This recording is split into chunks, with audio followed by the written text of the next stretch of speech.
আসসালামু আলাইকুম সবাইকে। আজকে বৈশাখের প্রথম দিন, মনে হলো একটু ইলিশ পোলাও করি, তাই আজকে আপনাদের জন্য ইলিশ পোলাও। মাছটা কেটে কুটে ধুয়ে নিলাম।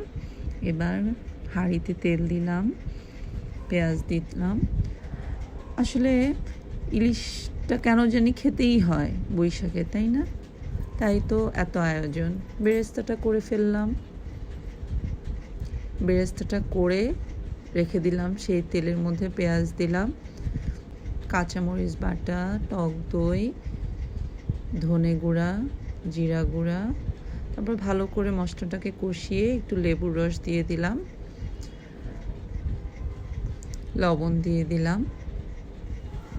মশলাটা ভালো করে কষিয়ে নিতে হবে। একটু মরিচ গুঁড়া দিয়ে দিলাম। মশলাটা ভালো করে কষিয়ে মাছগুলো দিয়ে দিলাম। মশলাটা যত কষানো হবে খেতে তত বেশি মজা হবে, তাই সবসময় মশলাটা খুব ভালো করে আমাদের কষিয়ে নিতে হবে। এবার আমি মাছের এক পিঠটাকে 5 মিনিট একটু ভেজে নিয়েছি মশলায়, উল্টে দিলাম।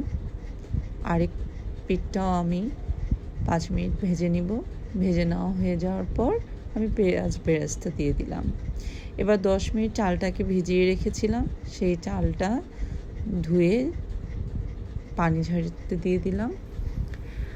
মাছগুলো হয়ে গেলে উঠিয়ে নিব।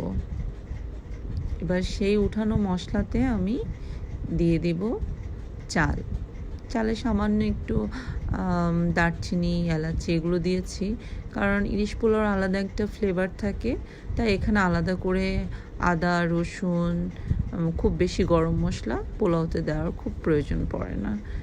এবার আমি রান্না হলে একটা লেয়ার করে ইলিশগুলো দিয়ে দিলাম।